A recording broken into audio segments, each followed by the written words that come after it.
Puji nama Tuhan, shalom Bapak Ibu Saudaraku. Diberkati Tuhan tetap hari ini, amin. Walaupun kita nggak jadi ibadah offline, tapi kita tetap bisa streaming dan hadirat Tuhan nggak berkurang lewat itu, amin. Sama-sama berikan sorak-sorai tepuk tangan yang meriah buat Tuhan kita, amin. Bapak, aku bersyukur Tuhan untuk hari ini Bapak. Kami percaya apapun yang terjadi Tuhan Yesus baik. Apapun yang terjadi, penyertaan Tuhan senantiasa bagi setiap kami. Terima kasih Tuhan untuk sukacita-Mu yang senantiasa itu Bapa, melingkupi setiap kami, menyertai setiap kami Bapa. Pagi hari ini Tuhan, siang hari ini Tuhan, kami ingin bersorak-sorai untuk kemuliaan nama-Mu Tuhan. Di dalam nama Yesus kami siap bersukacita demi nama-Mu. Yang percaya bersama katakan, amin.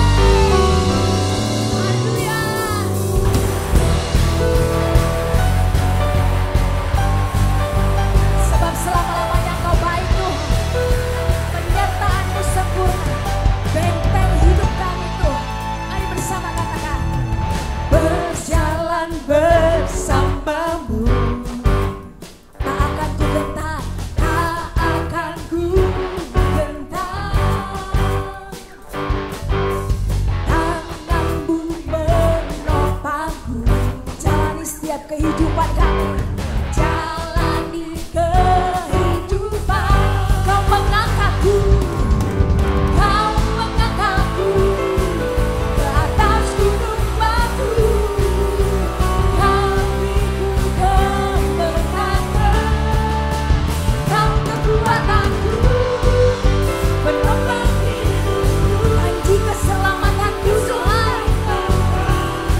Kau buktikan kasih setiamu.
Sebab anugerah-Mu kami ada hari ini Tuhan.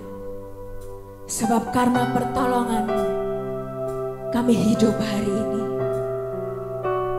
Terima kasih Tuhan untuk kasih setia-Mu, untuk penyertaan-Mu, untuk mujizat demi mujizat yang Tuhan lakukan bagi kami. Thank you Jesus. Sebab itu Tuhan, kami menaikkan ucapan syukur kami. Terima kasih Bapa. Terima kasih Yesus. Haleluya.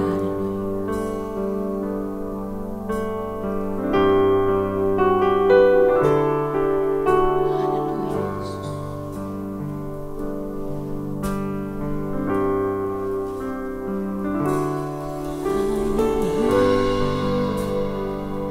Because of your grace, I am here. Because of your love, Lord Jesus, I am so thankful for your grace abounds to me. Mari bersama katakan, I am here. Because of your grace, I am here. Because of your love, Lord Jesus, I am so thankful for your grace abounds to me. Katakan, thank you Jesus. Thank you Jesus.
Sebab Engkau yang layak Tuhan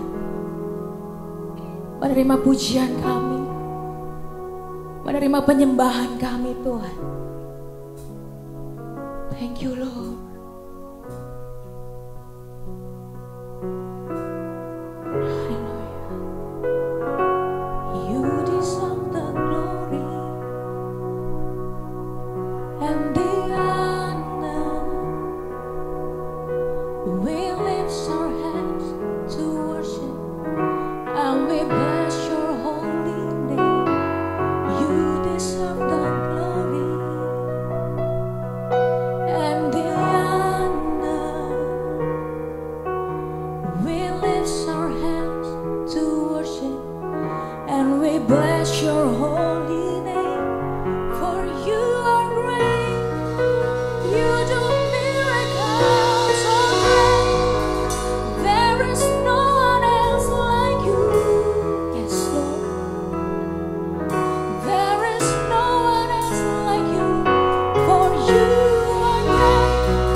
There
Haleluya, haleluya.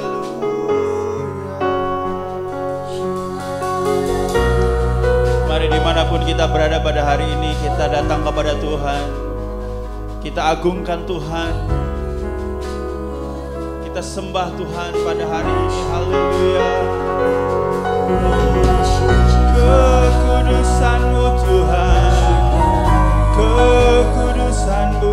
Haleluya, haleluya, haleluya.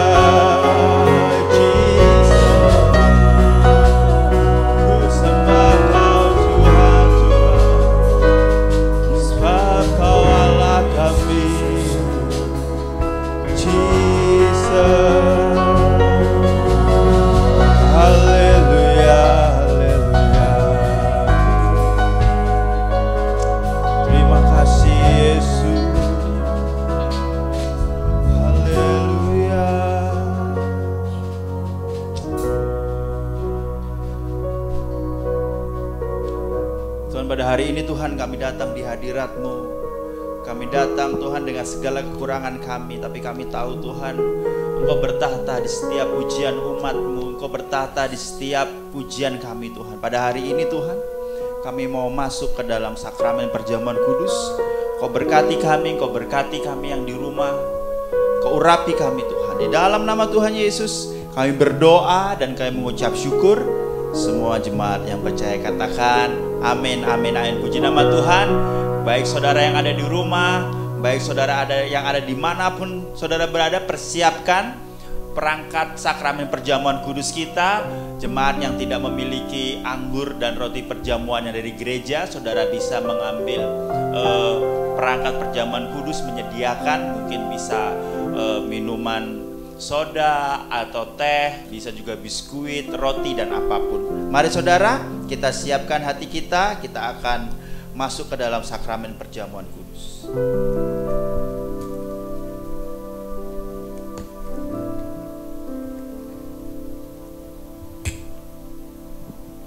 Puji nama Tuhan.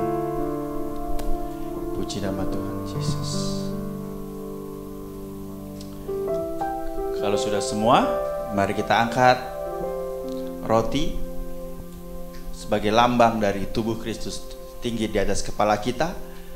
Dan beginilah firman Tuhan. Sebab apa yang telah kuteruskan kepadamu telah aku terima dari Tuhan, yaitu bahwa Tuhan Yesus pada malam waktu ia diserahkan mengambil roti, dan sudah itu ia mengucap syukur atasnya, ia memecah-mecahkan dan berkata, inilah tubuhku yang diserahkan bagi kamu, perbuatlah ini menjadi peringatan akan aku. Mari kita makan di dalam nama Tuhan Yesus.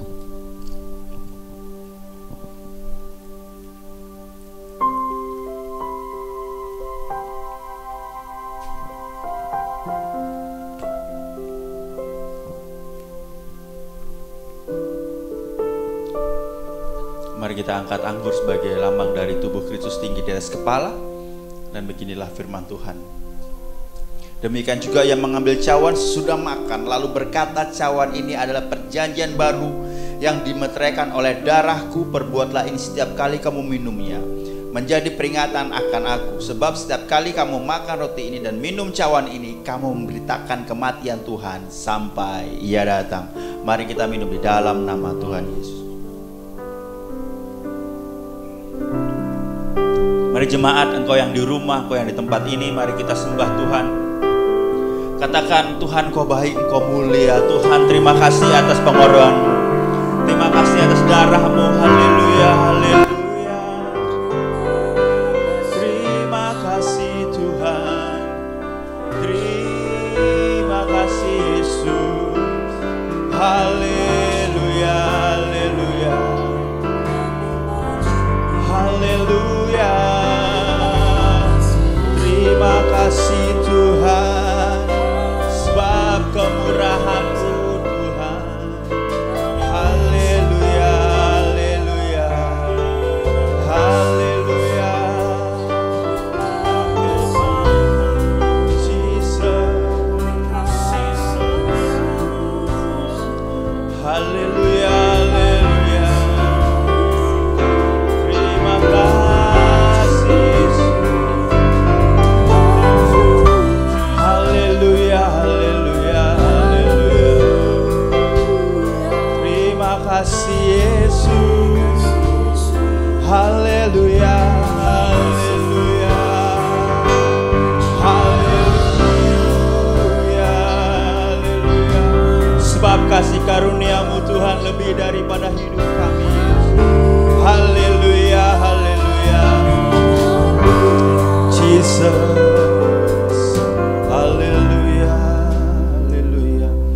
kami bersyukur Engkau telah berkorban untuk kami Tuhan Yesus. Kami telah menerima sakramen perjamuan kudus. Jadikan ini sebagai peringatan bahwa kasih-Mu sungguh besar untuk kami Tuhan, sehingga kami dilayakkan, sehingga kami dimampukan untuk mempermuliakan nama-Mu di bumi ini Tuhan. Terima kasih Yesus, terima kasih.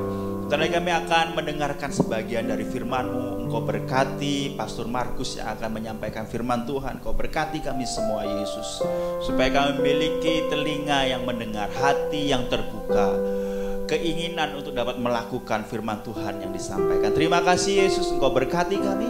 Hanya di dalam nama Tuhan Yesus kami berdoa dan kami mengucap syukur. Semua yang percaya katakan amin. Saudara, terima kasih untuk tim worship yang sudah melayani kita pada hari ini. Puji nama Tuhan. Saudara, seyogyanya kita akan ada ibadah offline pada pagi hari ini, tetapi kita sudah berdiskusi dengan pihak gedung dan lain-lain, lalu kita putuskan untuk minggu ini kita tunda dulu dan kita berdoa saudara, semoga minggu depan kita bisa ibadah offline, tentu saja dengan protokol kesehatan, dengan protokol yang diberikan oleh pemerintah, jaga jarak, social distancing, menggunakan masker dan lain-lain. Saya hari ini tidak menggunakan masker, tapi tadi waktu di bawah saya menggunakan masker karena lucu saudara, saya pimpin perjamuan kudus, saya pakai Saudara, pada hari ini kita akan mendengar firman Tuhan, tapi satu hal yang ingin saya bagikan saudara. Pagi hari ini saya merenung saudara, bagaimana kita harus terus memiliki harapan atau harus memiliki pengharapan di dalam Tuhan Yesus saudara. Beberapa waktu lalu teman saya mengirimkan sebuah foto, minggu depan saya akan tampilkan fotonya, tahun 2003 di mana saya waktu itu sedang ada tinggal di luar negeri dan saljunya lebat sekali saudara waktu itu. Lalu pada saat saya tanya ini tahun berapa, lalu teman saya bilang ini tahun 2003. Lalu saya begitu flashback, lalu dari tahun ke tahun saya memikirkan apa yang Tuhan telah lakukan dalam kehidupan saya. Dan saya ingin berkata, pada saat saya naik, pada saat saya turun, saya ingin terus berkata sampai hari ini bahwa Tuhan itu baik. Nah, pengharapan itulah saudara yang harus kita punya saudara. Makanya kita tidak boleh hidup di hari ini. Maksudnya apa? Kita nggak boleh menaruh pengharapan berdasarkan hari ini. Keadaan ekonomi kita, keadaan rumah tangga kita, keadaan apapun kita hari ini, jangan kita jadikan patokan pengharapan kita untuk masa depan kita. Oleh sebab itu kita harus yakin bahwa Tuhan menyertai kita sepanjang hari, sepanjang langkah kita. Puji nama Tuhan, pada hari ini kita akan dilayani oleh Pastor Markus. Kita siapkan hati kita untuk menerima firman Tuhan. Monggo Pastor, Tuhan berkati. Puji nama Tuhan.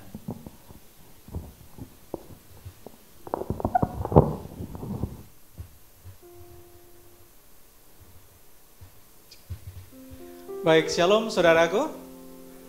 Puji Tuhan, senang sekali kita dapat berjumpa kembali dan merupakan satu sukacita tersendiri yang saya bisa rasakan sebab Tuhan selalu baik buat kita. Saya setuju dengan apa yang disampaikan oleh Bapak Gembala kita, bahwa apapun yang terjadi Tuhan Yesus tetap adalah Tuhan yang baik. Apapun yang terjadi. Dan hari ini pun saya boleh berkata, atau saya ingin katakan sekali lagi dan ingin mengajak setiap saudara sekalian dimanapun saudara berada, untuk saudara mengatakan suatu pernyataan iman dalam hidup saudara, bahwa Tuhan Yesus adalah Tuhan yang baik. Dan ini menunjukkan bahwa kita mengakui akan kedaulatan Tuhan, kedaulatan Allah kita, Tuhan Yesus Kristus. Bapak Ibu Saudara yang dikasihi Tuhan, hari ini saya ingin mengajak kita semua untuk kita belajar satu kebenaran firman Tuhan. Dan tema yang akan kita bahas pada kesempatan ini adalah berbicara tentang miracle atau mujizat. Dan saya tahu bahwa setiap saudara tentunya memahami tentang apa itu mujizat.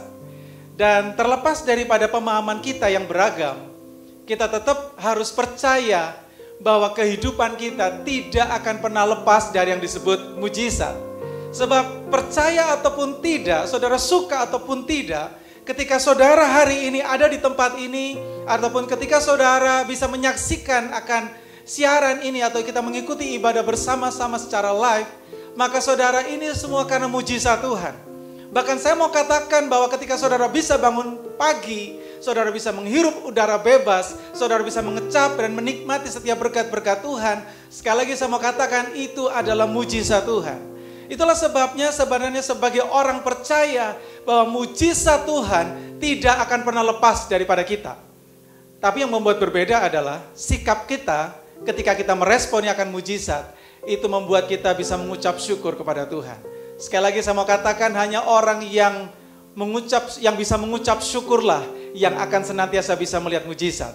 Atau sebaliknya, hanya orang yang percaya akan mujizat Tuhanlah yang dapat mengucap syukur setiap saat di dalam kehidupannya. Dan hari ini saya ingin mengajak Bapak Ibu Saudara sekalian untuk kita belajar dari satu nats yang saya sangat suka membacanya, yaitu di dalam Yohanes pada pasal yang kelima, ayat yang kedua sampai dengan ayat yang ke-9. Injil Yohanes pasal yang kelima, ayat yang kedua sampai dengan ayat yang ke-9. Saya akan bacakan buat saudara, Bapak Ibu Saudara sekalian secara perlahan-lahan, dan mari perhatikan akan kebenaran firman Tuhan ini. Yohanes pasal yang kelima, ayat yang kedua sampai dengan ayat yang ke-9. Ayat yang kedua saya mulai. Di Yerusalem, dekat pintu gerbang domba, ada sebuah kolam yang dalam bahasa Ibrani disebut Bethesda. Ada 5 serambinya, dan di serambi-serambi itu berbaring sejumlah besar orang sakit, orang-orang buta, orang-orang timpang, dan orang-orang lumpuh yang menantikan goncangan air kolam itu. Sebab sewaktu-waktu turun malaikat Tuhan ke kolam itu dan menggoncangkan air itu, barang siapa yang terdahulu masuk ke dalamnya, sesudah goncangan air itu, menjadi sembuh, apapun juga penyakitnya. Di situ ada seorang yang sudah 38 tahun lamanya sakit. Ketika Yesus melihat orang itu berbaring di situ, dan karena ia tahu bahwa ia telah lama dalam keadaan itu, berkatalah ia kepadanya, "Maukah engkau sembuh?"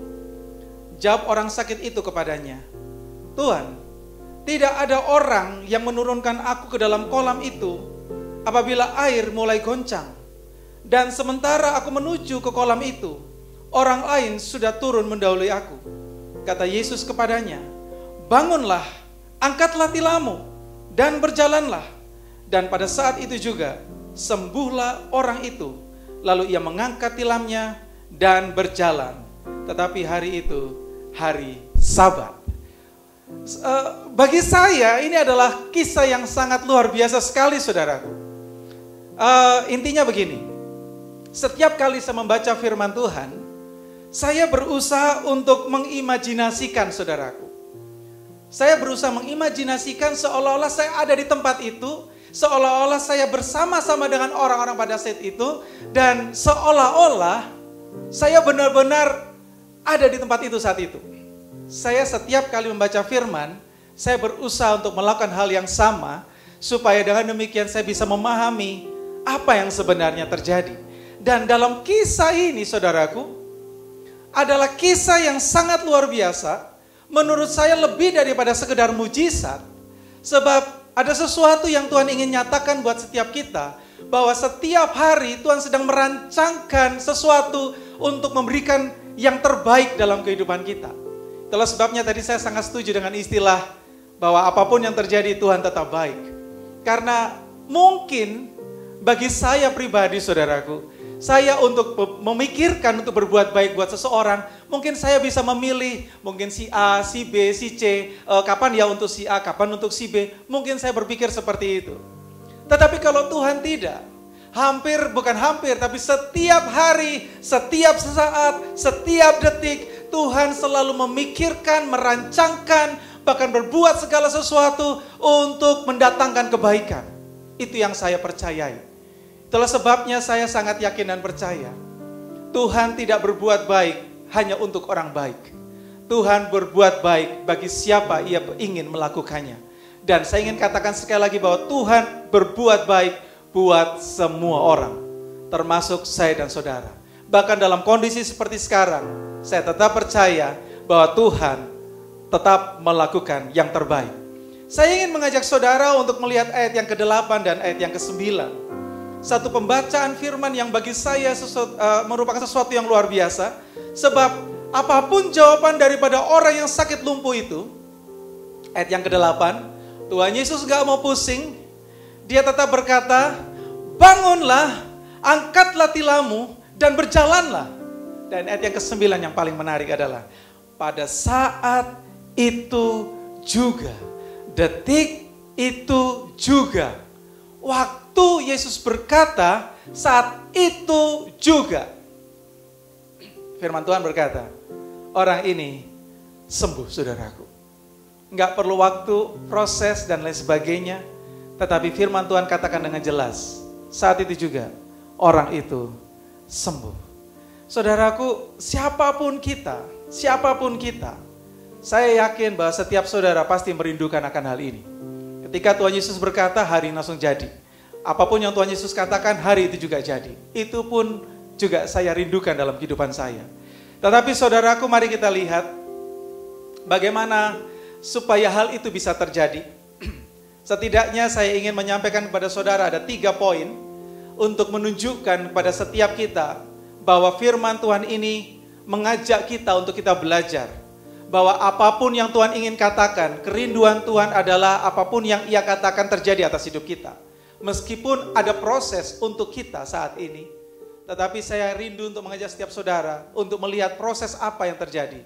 Meskipun bersifat seketika, tetapi izinkan proses itu terjadi dalam hidup kita, supaya kita bisa melihat bahwa hari-hari kita adalah hari-hari yang diwarnai dengan mujizat Tuhan.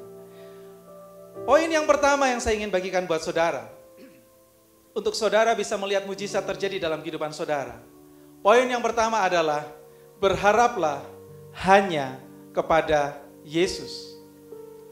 Berharaplah hanya kepada Yesus. Pada ayat yang ke-6 sampai dengan ayat yang ke-7, ketika Yesus berkata, maukah engkau sembuh? Maka ayat yang ke-7 dikatakan apa?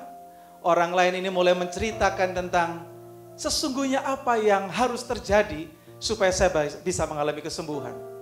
Tetapi mengapa saya membuat poin yang pertama dengan judul berharap hanya kepada Yesus? Dan mengapa jawaban orang yang sakit lumpuh ini bertolak belakang dengan pertanyaan Yesus? Sebenarnya sangat sederhana. Kalau Tuhan Yesus berkata, maukah engkau sembuh? Harusnya jawabannya apa, saudaraku? Sederhananya apa? Mau. Benar enggak, saudaraku? Ketika Tuhan Yesus bertanya, maukah engkau sembuh? Jelas jawabannya sangat mudah. Mau, itu aja. Sama seperti ketika saudara pergi ke dokter, kemudian dokter bertanya, Pak, Bapak sakitnya apa sih? Ini. Kemudian dokter itu tanya, Bapak mau sembuh enggak? Kira-kira apa jawaban saudara? Pasti saudara akan berkata, pasti mau dong dok. Itu pasti terjadi. Itu yang akan saudara ungkapkan atau nyatakan atau jawab kepada Pak Dokter. Demikian juga dalam kehidupan kita ketika Tuhan Yesus bertanya kepada kita, maka Tuhan ingin jawaban sesuai dengan kebutuhan kita, itulah yang kita sampaikan. Nah, berbeda dengan kondisi ini. Kenapa ketika Tuhan Yesus berkata, maukah engkau sembuh? Tetapi orang ini berkata tentang cara, atau ini mengindikasikan atau mengisyaratkan satu cara, satu metode untuk mengalami kesembuhan. Tapi Tuhan ingin berkata kepada orang ini, supaya mereka hanya berharap kepada Yesus. Dengan kata lain, ketika Yesus berkata, maukah engkau sembuh? Maka sebenarnya Tuhan sedang melepaskan satu pengharapan buat orang ini. Saya tahu kenapa orang ini berpikir demikian. Saya mengimajinasikan saudaraku. Karena orang lumpuh ini setiap hari, dia melihat ada banyak orang yang terbaring di sana, sakit dan memerlukan kesembuhan. Dan seolah-olah mereka ini sedang berlomba-lomba. Seolah-olah mereka sedang berkompetisi. Seolah-olah mereka sedang berjuang satu dengan yang lain. Saling mendahului untuk mengalami kesembuhan. Itulah sebabnya ketika Tuhan Yesus berkata, maukah engkau sembuh? Maka image daripada orang lumpuh ini, dia melihat saingan si A, saingan si B, saingan si C. Yang mungkin letaknya dia berbaring dekat dengan kolam. Dan dia merasa kayak, aku sih mau tapi gak mungkin. Itu mungkin bayangan daripada orang ini. Dan itulah Tuhan Yesus sekali lagi berkata, maukah engkau sembuh? Dengan kata lain, Tuhan Yesus ingin menyampaikan kepada orang ini, ada pengharapan buat kamu. Ada pengharapan buat kamu. Ada pengharapan buat kamu. Tetapi sayangnya orang lumpuh ini tidak melihat sampai ke sana. Saudaraku, Tuhan Yesus ingin mengajarkan kepada setiap kita dalam kesempatan ini. Berharaplah hanya kepada Yesus. Masing-masing kita punya permasalahan yang berbeda-beda. Mungkin ada yang sama, tapi kebanyakan mungkin pasti berbeda. Tetapi kuncinya cuma satu, saudaraku, untuk melihat mujizat ataupun jawaban Tuhan terjadi atas hidup kita. Yang poin yang pertama ini yang kita harus pegang adalah berharaplah hanya kepada Yesus, bukan kepada yang lain. Dan orang ini mengalami, saudaraku, dia berharap pada manusia. Dia sebetulnya memerlukan harapan atau pertolongan manusia. Sebab firman Tuhan katakan, setiap kali dia berusaha, orang lain sudah mendahulu dia. Dia nggak tahu harus berbuat apa. Tetapi sekali lagi saya mau beritahu buat Bapak Ibu Saudara sekalian, dimanapun saudara berada, apapun yang saudara hadapi hari-hari ini, firman Tuhan katakan, berharaplah hanya kepada Tuhan. Ketika Tuhan Yesus bertanya kepada saudara, anggap saja bahwa pada hari ini Tuhan Yesus sedang berkata-kata dengan saudara dan bertanya kepada saudara, maukah engkau sembuh? Maukah bisnismu dipulihkan? Maukah perekonomiannya dipulihkan? Maukah engkau mengalami terobosan? Maukah engkau mengalami mujizat? Maukah engkau mengalami segala sesuatu untuk membuat kamu naik kembali? Maka jawablah bahwa Tuhan, aku hanya berharap kepada Engkau. Saya percaya ungkapan yang saudara nyatakan kepada Tuhan itu merupakan satu ungkapan bahwa saudara percaya kepada Dia. Bagian yang kedua atau poin yang kedua adalah andalkan Yesus dalam hidup saudara. Andalkan hidupmu, taruh hidupmu di dalam tangan Tuhan Yesus. Andalkan Dia dalam kehidupanmu. Saudaraku, pada ayat yang ke-7, di sini dikatakan, Tuhan, tidak ada orang yang menurunkan aku ke dalam kolam itu. Apabila air mulai goncang, dan sementara aku menuju ke kolam itu, orang lain sudah turun mendahului aku. Sekali lagi saudaraku, orang ini kembali melihat bahwa keberadaannya tidak mungkin bisa menyaingi yang lain. Dia memang berjuang. Dan firman Tuhan katakan dia 38 tahun, saudaraku. 38 tahun. Itu sakitnya. Kita nggak tahu apakah itu dari kecil, sejak lahir, ataukah di tengah perjalanan dalam masa-masa pertumbuhannya, atau tiba-tiba dia mengalami kecelakaan, musibah dan lain sebagainya. Dan tapi firman Tuhan katakan 38 tahun dia sakit dan lumpuh. Berbicara tentang lumpuh itu berbicara tentang tidak ada harapan lagi, tidak berdaya lagi, tidak memiliki suatu kemampuan untuk berbuat sesuatu yang lebih dibanding dengan orang-orang normal pada umumnya. Tetapi sekali lagi, ketika Yesus berkata, maukah engkau sembuh? Jawaban orang ini adalah, Tuhan, tidak ada orang yang membantu saya. Tidak ada orang yang menolong saya. Tidak ada orang yang bisa membuat saya mencapai akan air itu. Ini menunjukkan bahwa orang ini membutuhkan seseorang untuk bisa diandalkan.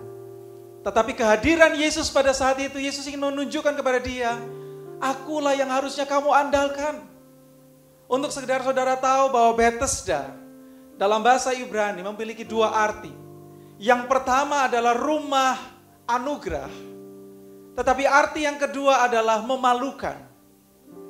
Tidak mungkin dua pengertian ini bisa disandingkan. Satu rumah anugerah, satu memalukan. Tetapi mengapa hal ini bisa terjadi? Sebab tempat itu memang adalah tempat di mana dulu sekumpulan orang banyak menikmati akan tempat itu. Dan seolah-olah ada dewa di sana. Tetapi pada sisi yang lain, rumah anugerah ini berbicara tentang bahwa di sana ada pertolongan. Dengan goncangan air yang terjadi, di sana ada mujizat, di sana ada pertolongan. Tetapi di sisi yang lain, di tempat itu berkumpul banyak orang sakit. Saya tidak tahu apakah ini bisa diidentikan dengan memalukan. Tetapi untuk sekedar saudara tahu bahwa kolam Bethesda bukan kolam yang kecil. Tetapi diperkirakan kolam ini sangat besar. Bahkan sangat besar, dan di sana ada banyak serambi. Dan setiap serambi, di sana ada banyak orang yang ada di dalamnya. Dan satu terjemahan yang lain, di dalam terjemahan The Message dikatakan bahwa yang ada di situ, yang ada di setiap serambi itu bukan sekedar berapa puluh orang atau berapa belas atau puluhan orang. Tapi the message katakan ada ratusan orang yang ada di tepi kolam Bethesda dan setiap hari fokus mereka hanya melihat apakah ada goncangan pada air itu. Saudara bisa bayangkan, setiap hari mereka mengandalkan orang lain untuk membantunya. Mungkin yang buta, dia butuh tuntunan ataupun suara. Goncangan, baru dia mungkin udah nekat dan jebur aja. Kalau jebur, dan kalau bisa maksudnya. Dan mungkin orang-orang yang lain, ada orang timpang begitu, airnya tergoncang sebab ada berisik dan mereka mulai berjuang satu dengan yang lain. Tapi saya mau beritahu buat Bapak Ibu Saudara sekalian, bahwa orang lumpuh ini, dia tidak punya seorang pun untuk bisa diandalkan. Itulah sebabnya dia berkata kepada Yesus. Tetapi sekali lagi saudaraku, Yesus hadir pada saat itu sekaligus ingin mengatakan, akulah yang harusnya engkau andalkan. Saudaraku, kalau saudara lihat konteks ini, sebenarnya bukan sekedar belasan atau puluhan seperti yang tadi saya katakan, ada ratusan orang di sana. Tetapi pada ayat-ayat sebelumnya, ayat 3, 4, di sana juga dikatakan Yesus melihat orang ini. Kata yang dipakai pada terjemahan lain bukan sekedar melihat orang ini, tetapi Yesus memperhatikan orang ini. Yesus memperhatikan betul orang ini. Kemudian Yesus mendatangi dia. Yesus fokus kepada orang ini dan dia datang kepadanya. Hari ini saya mau beritahu buat Bapak Ibu Saudara sekalian. Mungkin saudaranya sekedar mengira Tuhan melihat saya. Tuhan melihat Bapak Ibu Saudara sekalian. Sesungguhnya tidak. Tuhan memperhatikan kita. Tuhan tidak sekedar melihat kita, tapi dia memperhatikan akan kita. Dan ketika Tuhan memperhatikan kita, itu artinya Tuhan benar-benar tahu akan kondisi kita. Dan ketika Tuhan memperhatikan kita, dan Tuhan mendatangi kita, itu menunjukkan betapa Tuhan mengasihi akan kita, saudaraku. Bukan orang lumpuh ini yang berteriak, Yesus tolong saya. Atau orang lumpuh ini yang berkata kepada orang lain, tolong cari Yesus ya. Ketika ketemu Yesus, tolong panggilkan buat saya. Tidak. Tetapi Yesus yang datang ke tempat itu, datang ke dalam rumah anugerah itu, hanya khusus mencari orang ini. Dan ini menunjukkan betapa Yesus mengasihi orang ini. Apakah Yesus tidak mengasihi yang lain? Yesus mengasihi yang lain. Tetapi ini satu pelajaran buat kita. Ketika kita nggak berdaya seperti orang lumpuh. Ketika kita tidak punya orang bisa diandalkan seperti orang lumpuh. Ketika orang lumpuh ini sudah putus harap karena gak bisa bersaing dengan yang lain. Yesus datang dan dia mau berkata, akulah yang harus engkau andalkan dalam hidupmu. Akulah yang harus engkau andalkan dalam hidupmu. Saya sampai hari ini masih belajar saudaraku, untuk mengandalkan Tuhan. Saya tidak sekedar mau percaya kepada Yesus, tapi saya juga mau belajar Tuhan. Saya ingin mengandalkan engkau. Karena kata percaya itu bukan sekedar saudara percaya. Pengertiannya sebenarnya dari kata percaya adalah bahwa saudara mempercayakan hidup saudara kepada Tuhan. Jadi ketika saudara berkata, Tuhan aku percaya kepadamu, Yesus aku percaya kepadamu, bukan sekedar saudara percaya seperti omongan biasa. Tetapi ketika saudara berkata, Tuhan aku percaya kepadamu, artinya sama betul dengan saudara. Tuhan, aku mempercayakan hidupku. Bahkan setiap hal yang aku hadapi, setiap problem yang aku hadapi, setiap hal yang mungkin membuat aku sulit untuk bergerak dan melangkah kembali, aku tetap mempercayakan hidupku kepadamu. Itu artinya saudaraku, bahwa saudara belajar untuk setuju dalam kedaulatan Tuhan. Ketika saudara setuju dengan kebaikan Tuhan, saudara setuju dengan kedaulatan Tuhan, maka saudara akan melihat mujizat. Dan ini langkah yang kedua, belajarlah untuk mengandalkan Tuhan. Dan untuk bagian yang ketiga saudaraku, bagian yang ketiga adalah percayalah pada metode Allah. Percayalah pada metode Allah. Jangan pakai metode saudara, jangan pakai cara saudara, jangan pakai cara orang lain, tapi belajarlah percaya pada metodenya Tuhan, metodenya Allah, metodenya Yesus. Karena ini terbukti. Ketika ayat yang ke-7 dikatakan Tuhan tidak ada orang dan bla bla bla bla. Tapi ayat yang ke-8 dikatakan Tuhan Yesus gak pakai metode yang lain. Tuhan Yesus langsung bilang bangunlah, angkat tetilamu dan berjalanlah. Dan ayat 9 hari itu juga sembuh, saat itu juga sembuh. Gak perlu pakai metode yang lain-lain. Waktu itu, metode yang dipercaya oleh banyak orang di Serambi itu cuma satu. Ketika air bergoncang, cepat masuk ke dalam air itu, karena firman Tuhan katakan, siapa yang duluan masuk dia sembuh. Itu metodenya. Dan ternyata metode-metode yang seperti itu menyulitkan mereka. Membuat mereka tidak mengalami kesembuhan, bahkan setiap saat bertambah, bahkan hingga ratusan. Tapi sekali lagi, Yesus datang untuk mengajar kepada setiap kita. Mungkin Tuhan Yesus berkata, "Nak, aku punya cara yang tepat buat kamu. Nak, percayalah kepada aku. Nak, aku bisa melakukan yang terbaik dengan caraku sendiri." Saudaraku, saya belajar untuk kali ini. Dalam tiap bagian dalam kehidupan saya, ketika saya membutuhkan sesuatu, saya bergumul sesuatu, saya minta sesuatu kepada Tuhan. Bahkan ketika mungkin saya belum sampaikan kepada istri maupun anak-anak ataupun siapapun. Saya cuma percaya satu hal. Bahwa ketika saya meminta kepada Tuhan, meminta sesuatu kepada Tuhan. Saya hanya berkata, "Tuhan Yesus, aku tahu ini gak mungkin buat aku. Tetapi yang aku tahu, Engkau tahu bagaimana melakukannya." Dan mulai dari saat itu saudaraku, apapun yang saya minta pada Tuhan, saya tidak pernah pengen tahu bagaimana Tuhan melakukannya buat saya. Apapun yang saya minta kepada Tuhan, saya gak pengen tahu bagaimana caranya. Apapun yang saya minta kepada Tuhan, saya gak pengen tahu, Tuhan kira-kira Tuhan mau melakukan seperti apa ya? Tuhan, saya ini butuh uang nih, Tuhan mau menggerakkan siapa ya? Mau menggerakkan pastor kah? Mau menggerakkan asisten pastor kah? Tuhan mau menggerakkan teman-teman di pelayanan kah? Tidak. Saya nggak perlu mau tahu. Yang saya cuma tahu cuma satu. Tuhan punya cara, Tuhan punya metode, dan waktunya adalah yang tepat buat saya. Dan itu yang membuat saya bisa bersyukur, Tuhan, ini mujizat, ini sesuatu yang luar biasa, Tuhan. Saudaraku, akhirnya orang lumpuh ini melihat bagaimana Tuhan mengerjakan bagian yang luar biasa. Dalam kehidupan setiap kita, mungkin Tuhan ingin mengajarkan kepada kita sesuatu tentang anugerahnya.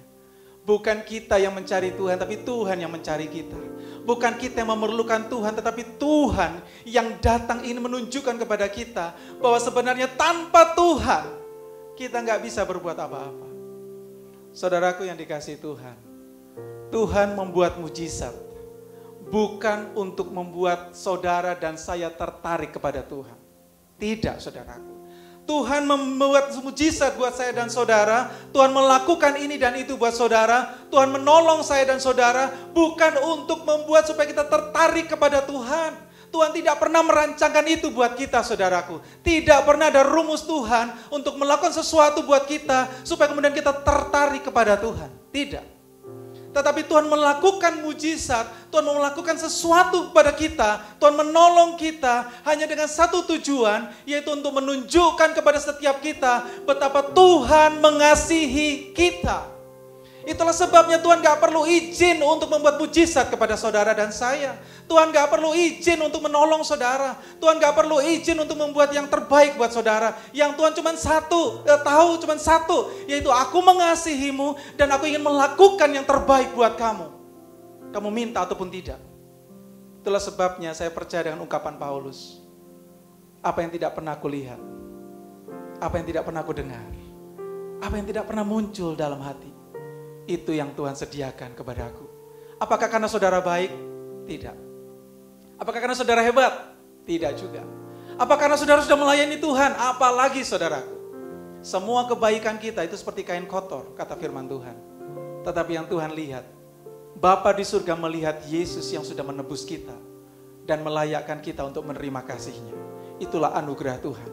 Itulah sebabnya siapapun saya dan saudara, ketika saudara melihat akan mujizat, saudara berharap pada Tuhan, saudara ingin melihat pergumulan.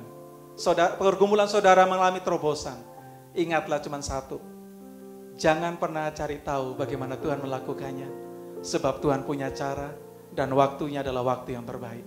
Mungkin hari-hari seperti sekarang saudara gak tahu, Tuhan aku sudah mati gaya ini. Aku udah gak ngerti harus berbuat apa. Tuhan bilang, masa bodoh.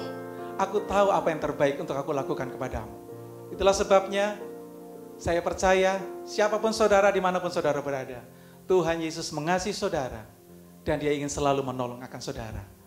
Sebelum saya mengakhiri akan renungan saya ingin mengundang para pelayan Tuhan boleh maju ke depan. Kita akan naikkan sebuah pujian di akhir daripada renungan saya hari ini. Tetapi terakhir saudaraku yang ingin saya sampaikan buat saudara. Bahwa pertolongan Tuhan selalu disediakan buat kita. Mujizat Tuhan juga selalu ada atas kita. Dan sekali lagi Tuhan membuat mujizat bukan untuk membuat saya dan saudara tertarik kepada Dia. Tapi lebih daripada itu supaya saudara dan saya tahu betapa Tuhan Yesus mengasihi kita semua. Dan saudaraku, sekali lagi poin yang pertama saya ingin kembali ingatkan buat saudara. Belajarlah untuk berharap hanya kepada Yesus. Apapun yang terjadi, belajarlah hanya berharap kepada Yesus. Dan yang kedua, andalkan Yesus dalam kehidupanmu. Andalkan Yesus. Mungkin orang lain pernah berjanji ini dan itu buat saudara. Ya saudara cukup ingat saja. Tetapi tetap andalkan Dia. Saudara kecewa kalau saudara mengandalkan kekuatan manusia. Sebab Yeremia jelas katakan terkutuklah orang mengandalkan kekuatannya sendiri dan mengandalkan kekuatan manusia. Tapi saya setuju dengan ungkapan pemazmur. Aku melayangkan mataku ke gunung-gunung. Dari manakah datangnya pertolongan? Firman Tuhan jelas katakan, pertolonganku ialah datangnya dari Tuhan. Kata Tuhan yang dipakai di situ adalah Tuhan yang mengikat perjanjian dengan umatnya. Wow, saya suka dengan kalimat itu. Tuhan yang mengikat perjanjian dengan kita, artinya Dia tidak pernah lalai menepati janjinya. Siapapun saudara, Tuhan Yesus mengasihi saudara dan Dia ingin menolong saudara. Dan bagian yang ketiga, percayalah pada metode Tuhan. Percayalah pada metode Allah, karena Dia akan melakukan sesuai dengan kondisi, kebutuhan, bahkan waktunya itu tepat buat menolong setiap kita. Kita akan mengangkat satu buah pujian. Para pemuji akan mengangkat pujian ini. Dan bagi saudara yang tahu pujian ini, angkat pujian bersama-sama. Dan nanti berikutnya saya akan tutup dengan doa. Haleluya.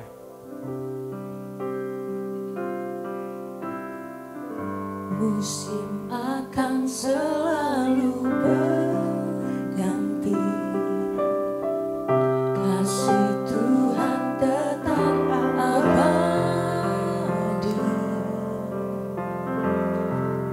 tak akan berubah sampai selamanya. Ku tetap percaya.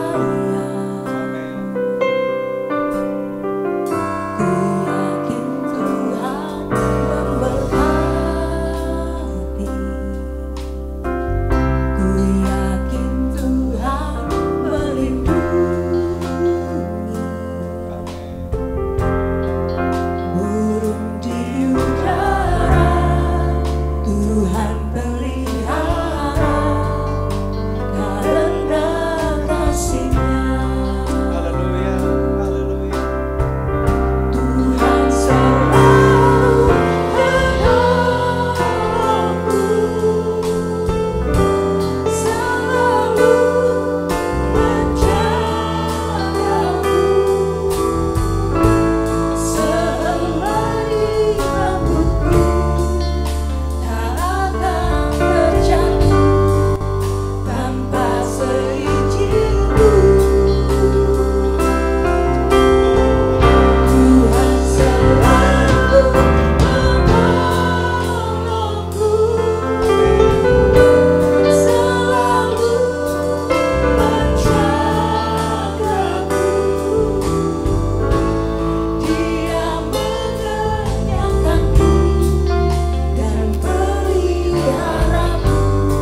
Dimanapun saudara berada, saudara bisa bangkit berdiri bersama-sama.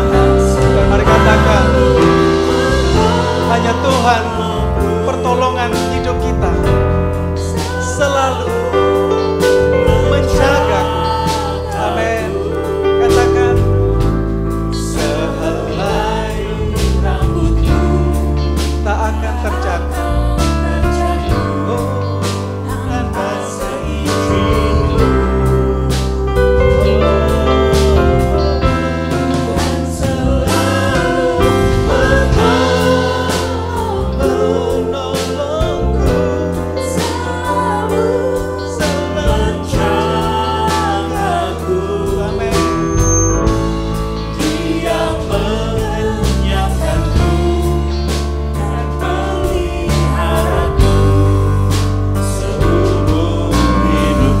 Katakan sekali lagi, Tuhan penolongku, Tuhan selalu penolongku, selalu menjagaku, selalu rambutku, amin, akan terjatuh tanpa seizinku.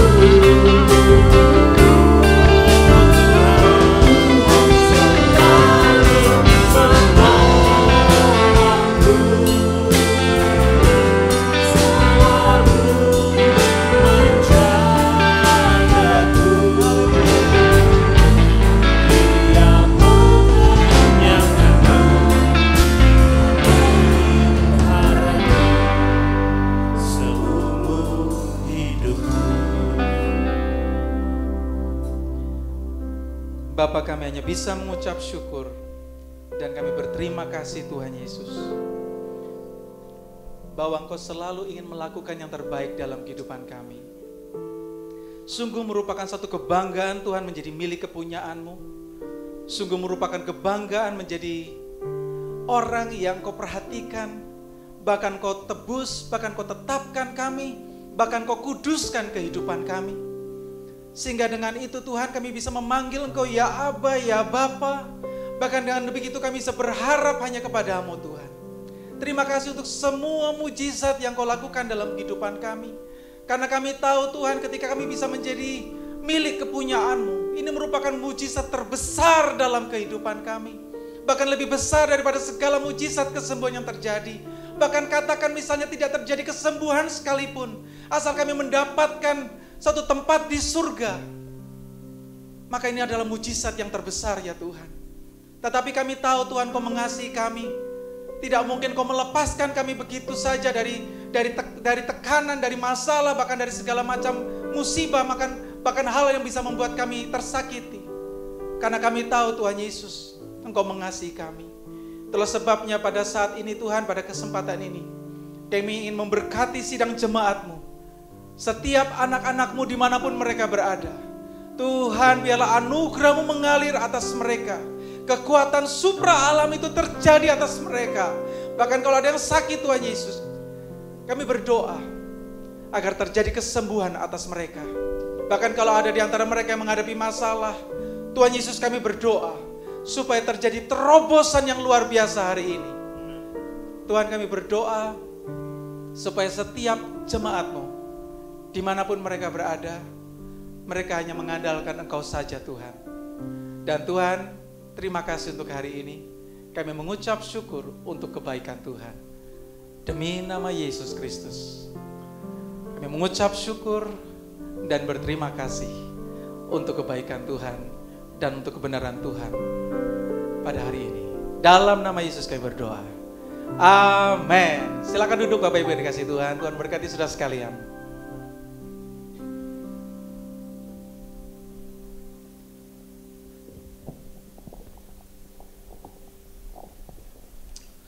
Oke, informasi pengumuman untuk hari Minggu ini. Yang pertama adalah ibadah untuk Unlimited Kids dan juga ibadah lainnya masih berupa ibadah online. Jadi pastikan bahwa ibadah UK diadakan pada pukul 9 pagi hari Minggu. Kemudian ibadah otentik pada hari Minggu jam 5 sore. Nah nanti sore kita akan dilayani oleh Kak Vira, dan pastikan sidang jemaat anak-anak otentik boleh bergabung bersama pada pukul 5 sore menggunakan Zoom. Kemudian KOI pada hari Kamis pun masih menggunakan KOI online, dan hari Kamis KOI Landmark pukul 7 malam, kemudian hari Jumat KOI Menganti jam 7 malam. Dan berikutnya minggu depan kita akan dilayani oleh Pastor Gayus. Dan juga untuk sosial media sidang jemaat pastikan bahwa sudah menyimpan nomor WhatsApp gereja, dan juga setelah Bapak Ibu menyimpan nomor WhatsApp gereja, Bapak Ibu memberikan WhatsApp kepada nomor gereja supaya nomor Bapak Ibu bisa masuk ke kita, dan kita simpan juga nomor Bapak Ibu untuk kita nanti berikan broadcast informasi, pengumuman dan sebagainya. Kemudian pastikan juga sidang jemaat untuk mengikuti apa yang ada di Instagram sosial media kami, karena begitu banyak informasi, pengumuman, ada video, quotes dan segala macam kita berikan di sana untuk media komunikasi kita selama masa physical distancing ini. Kita jarang bertatap muka dan kita banyak berkomunikasi menggunakan sosial media. Jadi pastikan sidang jemaat juga sudah mengikuti Instagram kami dan live YouTube pada setiap hari minggunya untuk ibadah raya. Dan nanti sore 4:30 kembali akan ada ibadah, dan mohon maaf kalau tadi yang mengikuti ibadah ini ada sedikit gangguan audio. Kami pastikan bahwa nanti sore pukul 4:30 kita akan streaming lagi dan menggunakan audio yang lebih baik tentunya untuk Bapak Ibu bisa nikmati ibadah secara lengkap. Terima kasih. Kemudian yang terakhir pastikan sidang jemaat juga memberikan persembahan. Nomor rekening gereja dan juga barcode ada tertera di layar, bisa disimpan dan juga bisa memberikan persembahan secara digital untuk selama kita online service ini. Saya rasa itu saja informasi pengumuman. Tuhan Yesus berkati.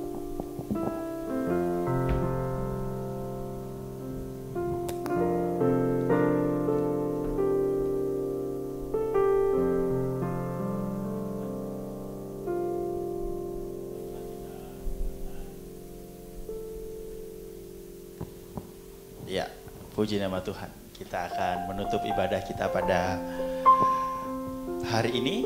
Kita berdoa terus saudara bahwa agar pandemik ini dapat kita lalukan, Tuhan lalukan, dan yang terpenting apa yang kita dapat petik, hikmat apa yang dapat kita petik untuk kita bisa terus ada dalam jalurnya Tuhan. Mari kita berdoa. Tuhan, kami bersyukur atas setiap firman yang disampaikan, atas setiap puji-puji yang disampaikan. Kami percaya bahwa apa yang kami dengar akan kami lakukan, apa yang kami dengar dapat menjadikan kami sebagai pribadi yang lebih baik, anak Tuhan yang lebih baik. Berkati jemaat-Mu yang memberikan persembahan Tuhan, kami percaya Engkau akan melihat persembahan ini. Ajar kami terus Tuhan untuk kami memberi karena kami mengasihi Engkau. Ajar kami untuk kami memberi bukan karena ada apa, tapi ini adalah sebuah persembahan kami untuk Tuhan, untuk rumah Tuhan. Terima kasih Yesus, terima kasih. Berkati untuk ibadah autentik, untuk ibadah UK yang sedang berlangsung. Kau berkati ibadah-ibadah ini sehingga ibadah-ibadah ini dapat mempermuliakan nama-Mu dan membangun umat-Mu pada hari ini. Terima kasih Yesus, terima kasih. Berkati juga untuk ibadah minggu depan, agar ibadah minggu depan dapat menjadi ibadah yang menginspirasi jemaat-Mu, ibadah yang dapat memberkati jemaat-Mu secara rohani. Terima kasih Yesus, dan saatnya Engkau akan memberikan berkat-Mu pada jemaat. Angkat tangan-Mu dan terimalah berkat dari Tuhan. Diberkatilah dimanapun Kau berada, diberkatilah pekerjaan-Mu, diberkatilah keluarga-Mu, diberkatilah kesehatan-Mu, diberkatilah studi dan kuliah-Mu, diberkatilah setiap rencana bersama Tuhan, dan Kau akan setia kepada Tuhan sampai pada kesudahannya. Kau Alfa dan Omega. Kau Alfa dan Omega, yang awal dan yang akhir. Nama-Mu ditinggikan di atas segalanya. Alfa dan Omega, haleluya.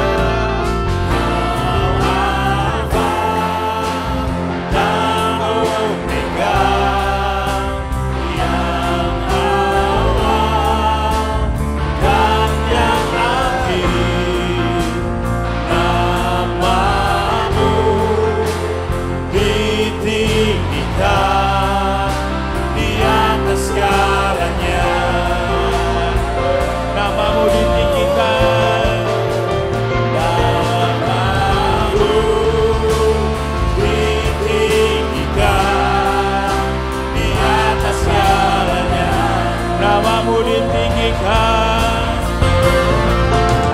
namamu ditinggikan